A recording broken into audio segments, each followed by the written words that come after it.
Good morning, Team Alabama. Please join me in reading the last few pages in the Hunger Games. We are on page 349. I try and sit up, but some sort of wide restraining band around my waist keeps me from rising more than a few inches. The physical confinement makes me panic, and I'm trying to pull myself up and wriggle my hips through the band when a portion of the wall slides open and in steps the red-headed Avox girl carrying a tray. The sight of her calms me, and I stop trying to escape. I want to ask her a million questions, but I'm afraid any familiarity would cause her harm. Obviously, I am being closely monitored. She sets the tray across my thighs and presses something that raises me to a sitting position. While she adjusts my pillows, I risk one question. I say it out loud, as clearly as my rusty voice will allow, so nothing will seem secretive. Did Peeta make it? She gives me a nod, and as she slips a spoon into my mouth, I feel the pressure of friendship. I guess she did not wish me dead after all. And Peeta has made it. Of course he did. With all their expensive equipment here? Still, I hadn't been sure until now. As the Avox leaves, the door closes noiselessly. After her and I turn hungrily to the tray. A bowl of clear broth, a small serving of applesauce, and a glass of water. This is it, I think grouchily. Shouldn't my homecoming dinner be a little more spectacular? But I find it's an effort to finish the spare meal before me. My stomach seems to have shrunk too, the size of a chestnut, and I have to wonder how long I've been out, because I had no trouble eating a fairly sizable breakfast the last morning in the arena. There's usually a lag of a few days between the end of the competition and the presentation of the victor, so that they can put the starving, wounded mess of a person back together again. Somewhere, Cinna and Portia will be creating our wardrobes for the public appearance. Haymitch and Effie will be arranging the banquet for our sponsors. Reviewing the questions for our final interviews. Back home, District 12 is probably in chaos as they try and organize the homecoming celebrations for Peeta and me. Given that the last one was close to 30 years ago. Home. Prim and Mother. Gail. Even the thought of Prim's scruffy old cat makes me smile. Soon I will be home. I want to get out of bed, to see Peeta and Cinna, to find out more about what's been going on, and why shouldn't I feel fine.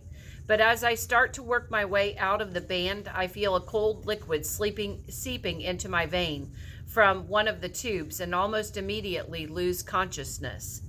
This happens on and off for an indeterminate amount of time. My waking, eating, and even though I resist the impulse to try and escape the bed, being knocked out again, I seem to be in a strange, continual twilight. Only a few things register. The red-headed Avox girl has not returned since the feeding. My scars are disappearing. And do I imagine it, or do I hear a man's voice yelling? Not in the capital accent, but in the rougher cadences of home.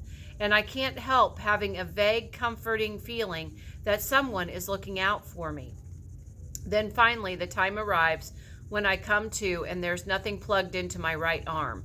The restraint around my middle has been removed, and I am free to move about. I start to sit up, but am arrested by the sight of my hands. The skin's perfection, smooth and glowing.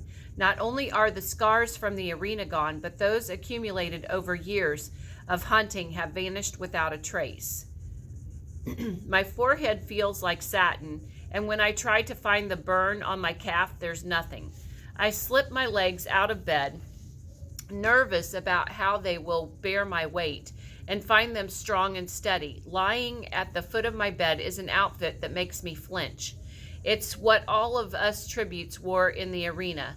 I stare at it as if it had teeth until I remember that, of course, this is what I will wear to greet my team.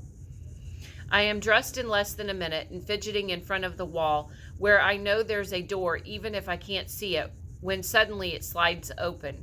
I step into a wide, deserted hall that appears to have no other doors on it, but it must. And behind one of them must be Peeta. Now that I am conscious and moving, I am growing more and more anxious about him. He must be all right, or the Avox girl wouldn't have said so. But I need to see him for myself. PETA, I call out, since there's no one to ask. I hear my name in response, but it's not his voice. It's a voice that provokes first irritation and then eagerness. Effie.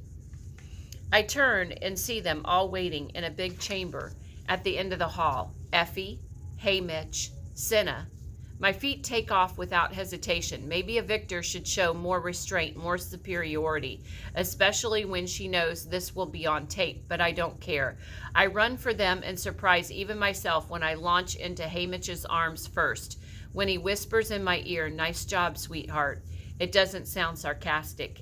Effie's somewhat teary and keeps patting my hair and talking about how she told everyone we were pearls. Cinna just hugs me tight and doesn't say anything. And then I notice Portia is absent and get a bad feeling. Where's Portia? Is she with PETA? He is all right, isn't he? I mean, he's alive, I blurt out. He's fine. Only they want to do your reunion live on air at the ceremony, says Hey Mitch. Oh, that's all? I say. The awful moment of thinking PETA's dead again passes. I guess I'd want to see that myself. Go on with Cinna. He has to get you ready, says Hey Mitch. It's a relief to be alone with Cinna, to feel his protective arm around my shoulders as he guides me away from the cameras and down a few passages and to an elevator that leads to the lobby of the training center. The hospital then is far underground, even beneath the gym where the tributes practice tying knots and throwing spears. The windows of the lobby are darkened and a handful of guards stand on duty. No one else is there to see us cross to the tribute elevator. Our footsteps echo in the emptiness, and when we ride up to the 12th floor, the faces of all the tributes who will never return flash across my mind, and there's a heavy, tight place in my chest. Okay, we're going to stop there for today. Please go ahead and add to your facts if you're not at your 50 facts, your 10 questions, and your 10 vocab. Have a great rest of your day, Team Alabama.